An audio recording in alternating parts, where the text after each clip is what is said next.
Hello, hello, everyone. And you may have heard the beautiful introduction that I have given Izabela, my guest today. But nonetheless, I would love for you, Izabela, to introduce yourself and fill in any gaps that I may have left for you. Hello, everyone. Hi, Kasia. Thank you for having me here. It's so nice. It's a really honor. What can I say about myself? I'm a shamanic practitioner. I used to practice shamanism for the last 8 years, and this became my passion, my way of life, and my path, which I found it around 8 years ago. Wow, amazing. And I have had the pleasure of receiving a healing. Would we call it a healing?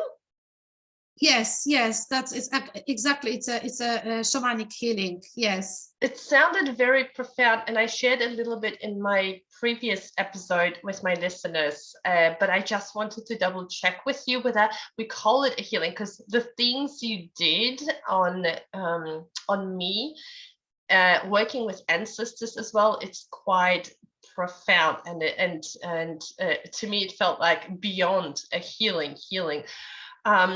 But Izabela, I would love for you to actually tell us how you found this path of as a shamanic practitioner. It was quite a journey, to be honest, because I was always searching for something different, something deeper. I was looking for different modalities of healing. I was always interested in healing, energy healing.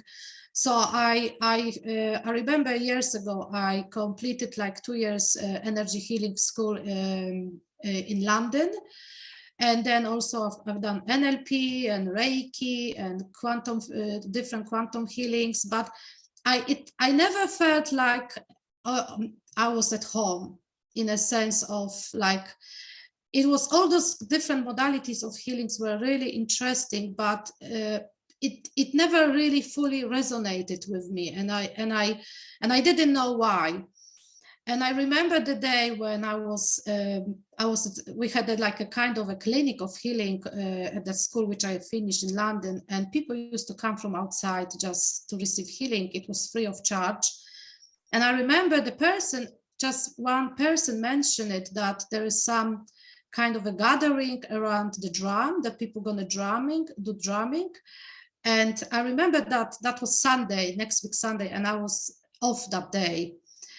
And I went for that meeting, and I never forget, because as soon as I sat down in a circle with people, and the person who was leading the meeting, she started drumming, I was completely at home.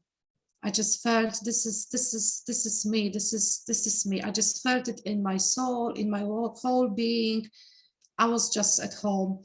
And I can say that this is what really started my journey, because that event opened the gate for me. So I started attending the meetings, and this is how it started, really. And I don't know if I can mention, but she also was doing like a 2 days workshop regarding ancestors.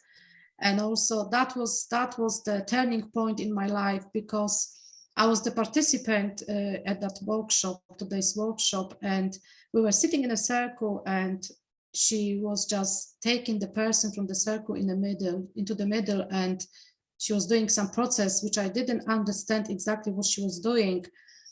She was working with that person ancestors in order to do the healing on the ancestor level lineage. And then suddenly I started seeing the ancestors behind that person, and I kept quiet because I didn't know what is really happening. I never experienced that before in my life. And then another person, that was a change, and then another person entered the middle of the circle, and then I saw again ancestors, and then I knew I have to open my mind, because one of the ancestors approached to me. That was the girl around 7 years old, and she said, just tell openly, say that it's me, I'm her daughter, and she delivered the information. And I was a bit scared because I didn't want to interrupt the process. I didn't want to interfere with the person who was leading the workshop. But because of the ancestors, so I delivered the information, and this is how it started.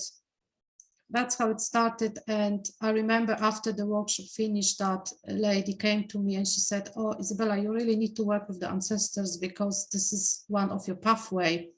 So that's how it started. So I just became kind of embraced and with it, and that was my turning point that took me to the shamanism, to this path, which became my path, my life path. Wow, I love it. And I was looking at our screens again, because last time, or actually the first time when I heard this story from you, how it all began, we had spirit present. I don't know if you remember this, but I could see in your screen, yes. And then we saw that shooting star kind of spirit behind me. And you mentioned that every time when you speak about ancestors, this is normal. They just appear. But it was an incredible experience. And I was like thinking, oh my gosh, I could feel like just someone patting my hair, but I was like, oh, I wonder if we'll see something again. You are quite powerful, quite powerful. So tell me, from that beginning, from that drumming session, if we can call it that, what was the process of kind of feeling your powers, or intensifying your powers, or even recognizing, like, you know, like how do you work with ancestors? Like what was the path that you took after that? You know, at the beginning, I completely didn't know how to work with the ancestors, but I still wasn't sure if it is still my path. But they were starting appearing when I was just, sometimes I was, I remember when I was sitting in a village in the countryside and speaking to my friend, and then suddenly, just out of the blue, I saw the ancestor, and she wanted to deliver the information, which I delivered to my friend, which I didn't know not much about her, about some events at all. And so I can say that when ancestors started appearing, I started feeling the call, and I started being convinced that this is my call. So I decided to attend the shamanic training, 3 years shamanic training, because I wanted to learn how can I work in a spirit in a safe way. And also after the training, I started being connected with the spirit of the tree, and particularly the tree and the spirit of the land. And a lot of work of the ancestors, how to work with the ancestors, I work from the spirit of the trees. I received so many information, how to work with the ancestors, what sort of process I need to do, how to heal the ancestors lineage. So that was also very, very big contribution, and I can say that the trees are my teachers as well. And also the 3 years training with the Sacred Trust, which I completed regarding shamanic training. So that all together came together and helped me to involve in this pathway. That's so fascinating. I love that. Oh my gosh, talking to trees. I love that, because I think in my healing you said to connect to the tree's roots. And I do find going for walks so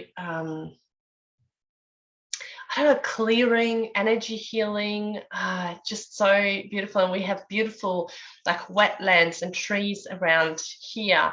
And that is honestly my favorite path, like to go down there. But to work with them, that is like next level, right? Like to work, because I understand that shamans work in the underworld. Yeah, Yeah, it's actually is both, because the maybe I can say what is it really, what shaman means in a Yes, let's please. say. Yes. I think that might be quite interesting, because the shaman come from the original word of from Siberia, which means the one who sees in the dark. And the shaman generally is the person who travel to the different realm, to the non-ordinary reality, in order to connect to the spirit, access the information from the spirit regarding the particular individual and or a particular community, and bring that information in order to heal that individual or community, to help community. Yes, and the shamanism is the oldest healing on the earth, and it's dated like 100,000 years. So the shamanism was always since the humankind is on the earth.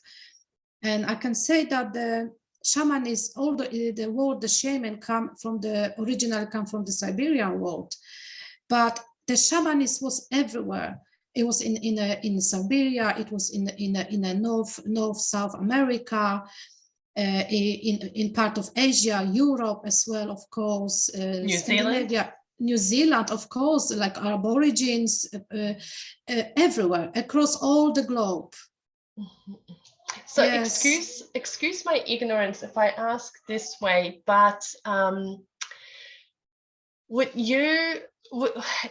so becoming a shaman is one thing. It's like, is that sort of like becoming a general doctor, and then you specialize in certain areas? So your specialty might be working with ancestors, working with trees, but someone else specializes in, I don't know,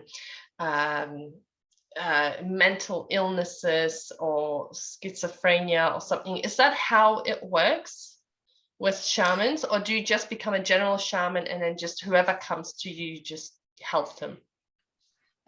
Generally, the shaman was called like a doctor who worked with the spirit, and generally the shaman, they work with it's energy healers, and they work with the energy healers, but they work with the emotional mental body, yes, and then at the end, let's say the physical body, because everything what is happening is on a soul level, or our emotional and mental body, and that body before is going to manifest in a physical body. Yes, and you ask about the specializing, isn't it, the question? So I would say it's all together, it's combination. Is the shaman, the work with the spirit of the plants, the spirit of the earth, because the shaman knows that everything what is alive, what is around, has got its spirit.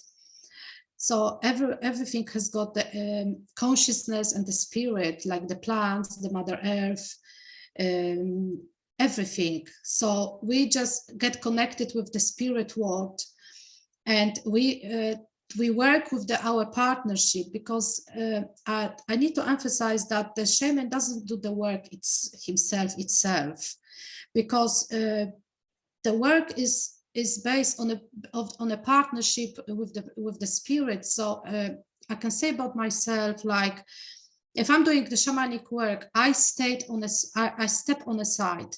I step on a side, what means I become a hollow. So I allow the spirit to get through me and do the work through me, but only by using my body. So this is pure partnership with the spirit. So the truth is that the work is done by the spirit. The spirit drives the work. I'm only like a tool for the spirit, in a sense that the spirit uses my body, but the work itself is done by the spirit. But in order to do that, I need to step on the side with my ego, with my intention, with everything.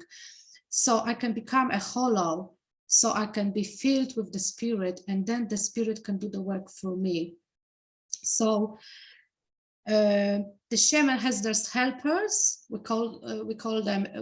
You can call them anyway, like the guides, the teachers, the allies, which specializes in particular, let's say, things. Depends on what sort of work we're gonna do, and then when we step on the side and become the hollow, we call the helpers, and the helpers, they just do the work for us, and this is the pure partnership with the spirit.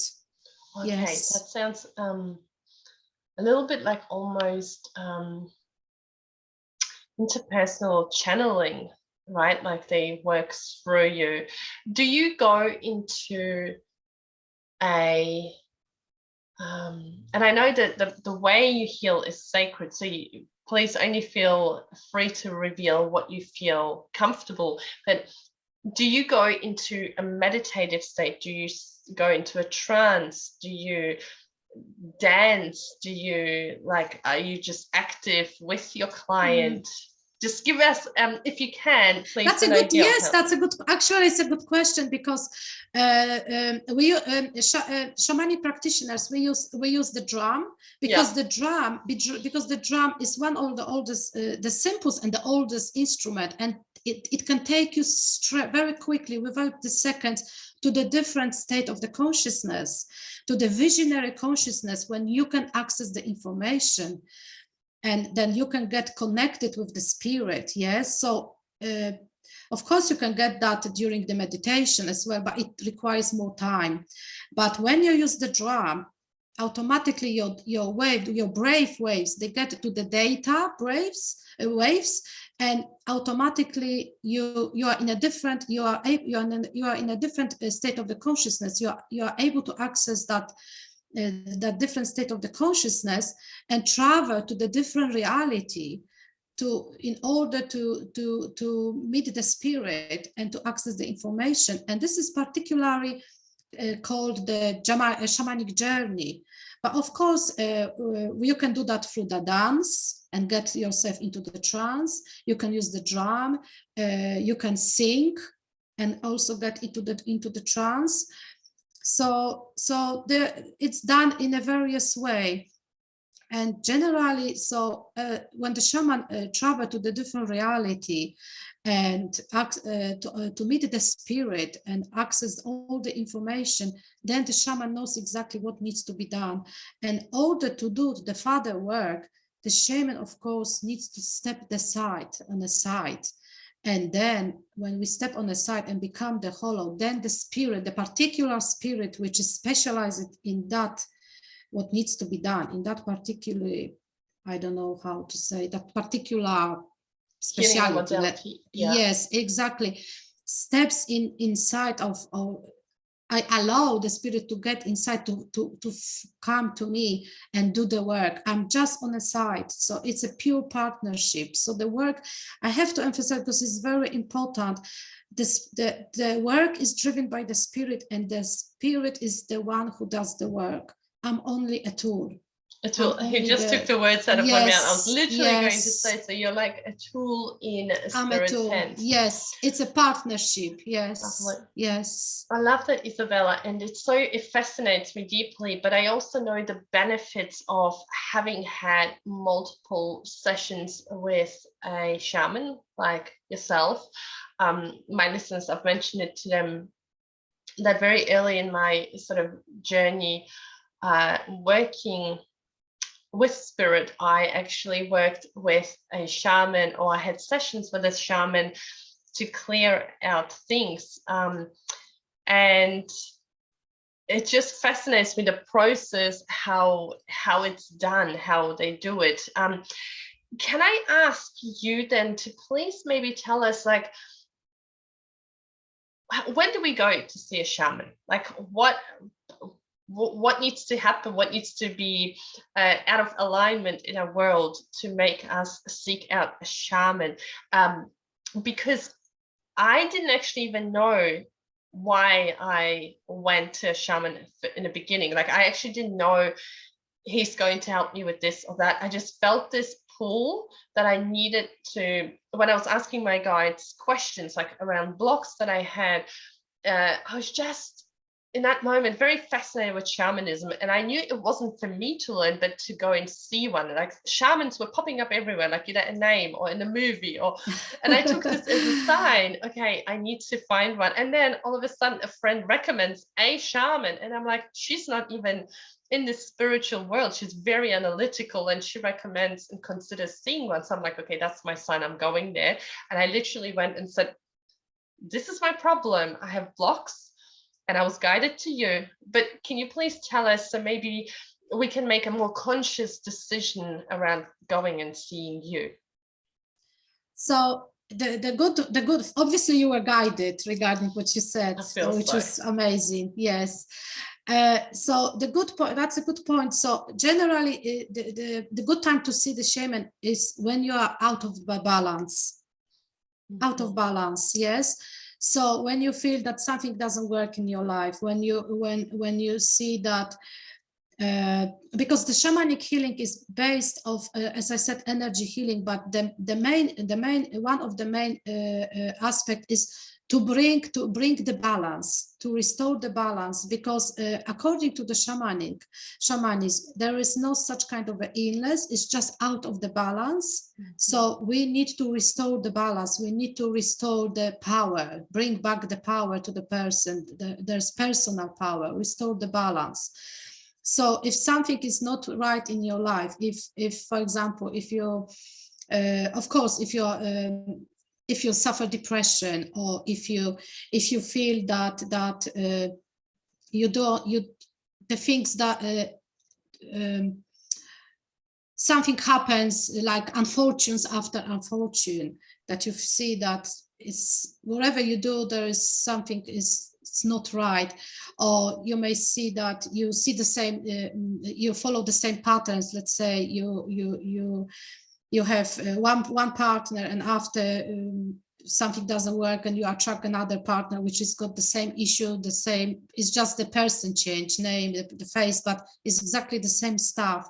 So that could be also the reason to see the shaman.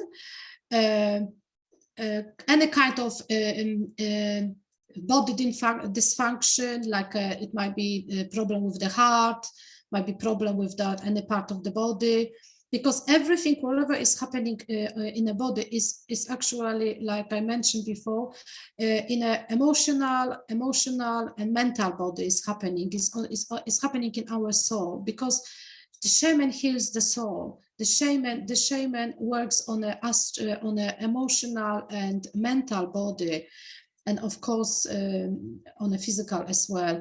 But even if we try to do something in a physical body, let's say if we have some problem with the heart, and we try to sort this out, let's say, it can still be a problem after, because there is a stuck energy around the heart chakra, and maybe something happened in our life that caused that stuck energy. So we need to restore that energy. We need to bring it back into the balance. Another thing is like when we experience trauma in our life, like things that happen in our life, yeah, like a divorce, like losing the loved one, like some other trauma, yes, something that might not be trauma for you but might be trauma for me, and vice versa. Some events, particular events in our life, yeah, like changing places, or being bullied, or like I said, any kind of divorce, or losing the loved one, or car accident, any kind of a trauma. This is also kind of a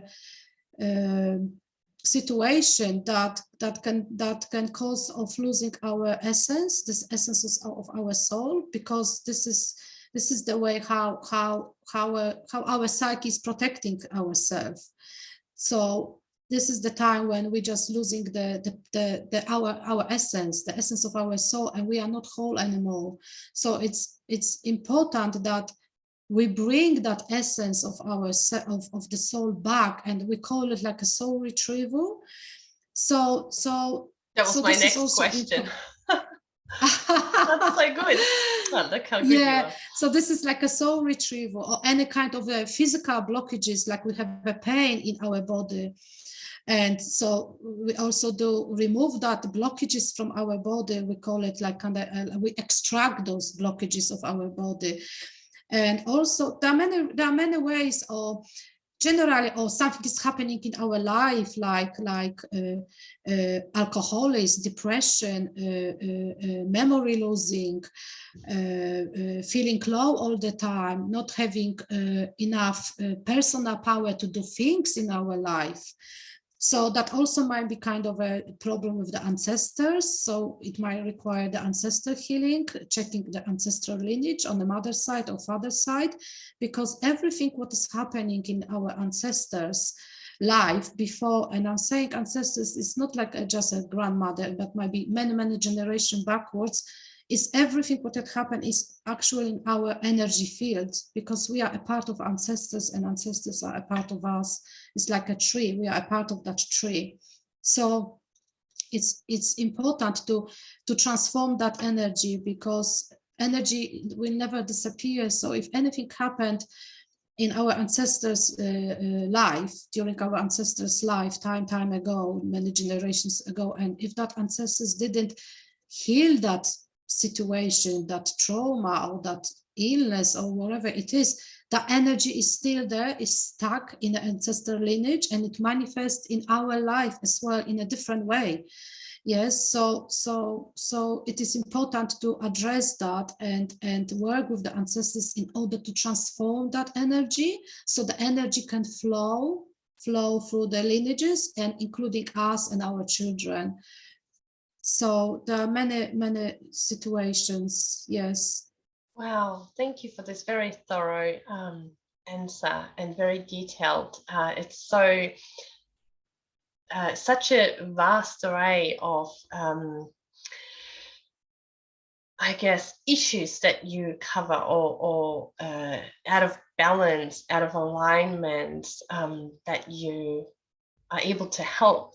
Now, Izabela, I know that you are in England, so Yes. you're not local to me here in Australia, but we did manage to have a healing session. Now, could you please tell my listeners who might be maybe at this point interested of perhaps seeking you out, how would they receive a healing from you being here on the other side of the world?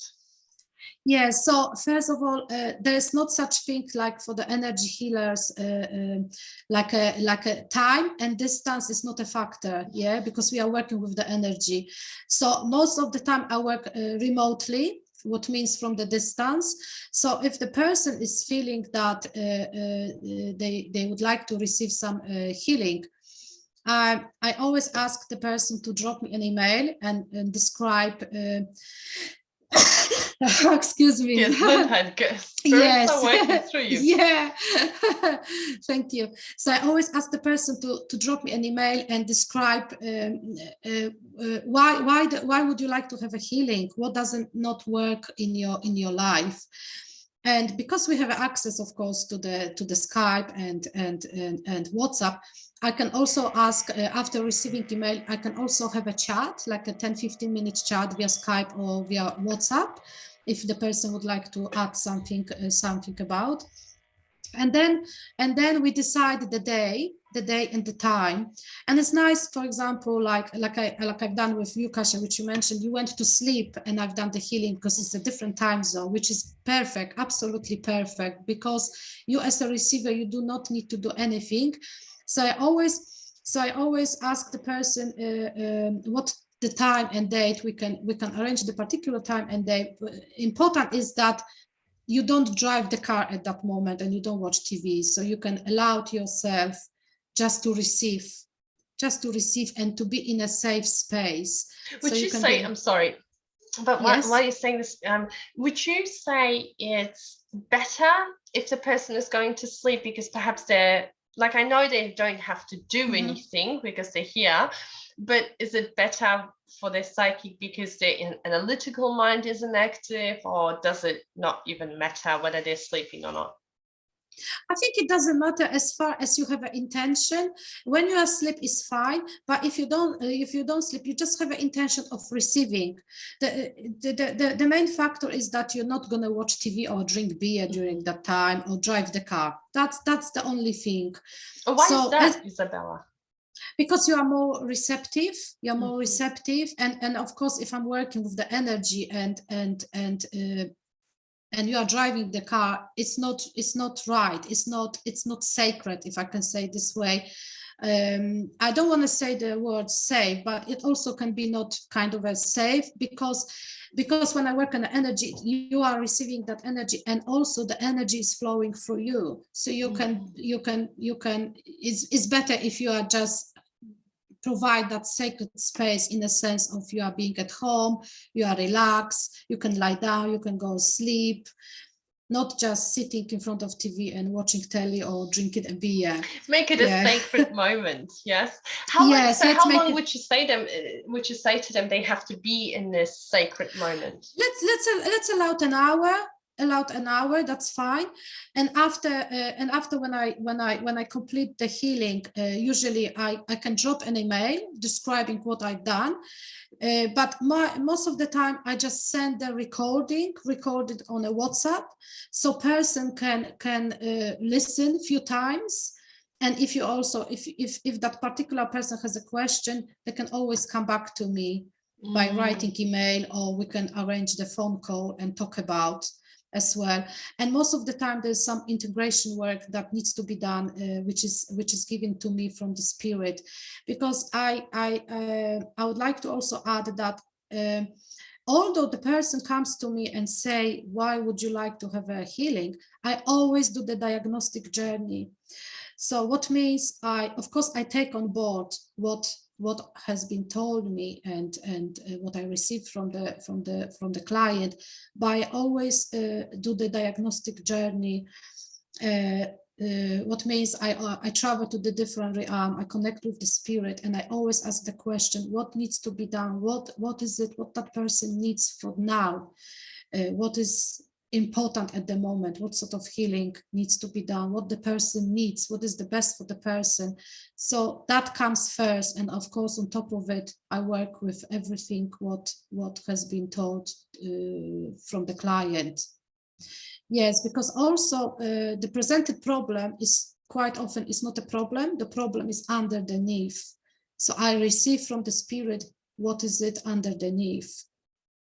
Wow, and then I can provide the healing. Yeah? Yes, that's right. That's the right explanation, the root cause. Yes. I love that so much. And by the way, if those of you listening are interested in receiving a healing from Izabela, choose the voice memo option rather than the email, because it was so potent to hear you explain like what has happened, what you saw, what you did, what you extracted. In my opinion, receiving an email for me would be good and nice, but there's something about your voice, Izabela, hearing it, and it just made me like, I had all these visions. I think I shared with you. I had like all of a sudden these things pop into my head, or I recall the memory from my childhood that I haven't even thought of. I actually something that I was planning on doing around light codes, which is so funny because I planned on running a program sometime, but I felt like, let's just pin it for now. I just didn't feel like the fruit has ripened. And then all of a sudden I'm hearing you say these things, and it's like that double effect where perhaps more was shifting in that moment, or something was clearing, and all of a sudden I just started writing, and I had everything written out, and I just felt like, okay, I need to do this. I don't know why it was light codes in particular. I don't know why that particular program, but I just remember it was just so profound to receive that voice memo from you, that message. So this is why, if you decide to work with Izabela, I highly recommend receiving a voice memo. It's very, very potent. It's like double the effect, in my opinion. Thank you. I'd like to add that I recorded just immediately after I've done the process, the healing, and also I like to record it because I'll be honest, I don't remember the day. 2 days later, I do not remember what has been done. So if I send that record via WhatsApp to the person, you can listen a few times as well, and you can just absorb it, and you can just ask the questions. It's just, it's actually obviously it's a personal choice. Which do you prefer? If you prefer to receive email or recording, but most people prefer recording, as you said as well. It feels very nurturing. I remember when I used to send out my readings, you can do a video option, or you can receive it via recording, which I no longer do. But the reason I stopped was because I always felt like I'm sending this profound, big reading with so much emotionally charged information, and I'm kind of leaving them to their own devices. I didn't even do email, but mine was very one way, and I just sent it to them via email, that recording. Whereas what I loved about you doing it in WhatsApp, which I don't even know if it's really popular here in Australia. I didn't have it, so I had to download it. But the great thing was that, you can go back to it and you can re-listen. And while we have you there, while it's still fresh in your memory, I could ask you questions. And I know what you mean with it disappearing out of your memory. I feel like it's guides, or your spirit guides, ensuring that we don't kind of hold on to this energy, and perhaps, I don't know, it affects us, or perhaps we affect other people with it. So I understand that, because I have the same thing. I give out these soul path readings, and I do write them down, and I always send a recording, but I say, you got to download it, because I will not remember it 6 months from now. Yes.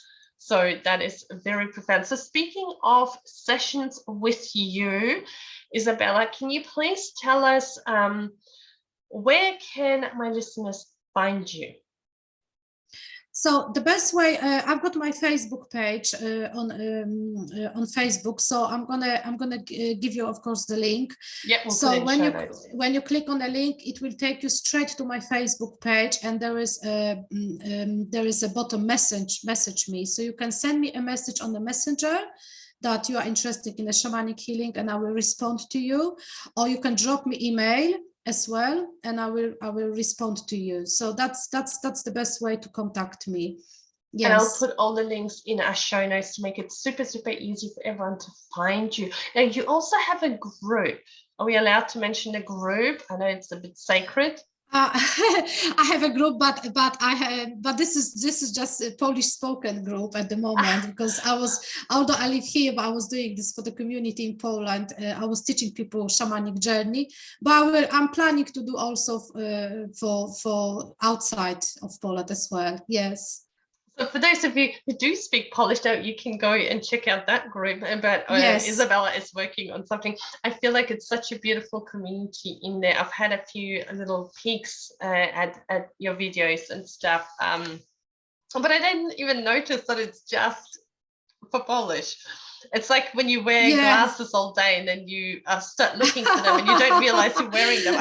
It sounded fine to me, so I didn't realize, that's because they speak Polish. Yes, because I'm not in Poland, and I was doing this through the internet. So because here I can do it locally, in England, because I'm living in England. But when I'm not in Poland, so I can just give something to people over there where I'm not there. Yes.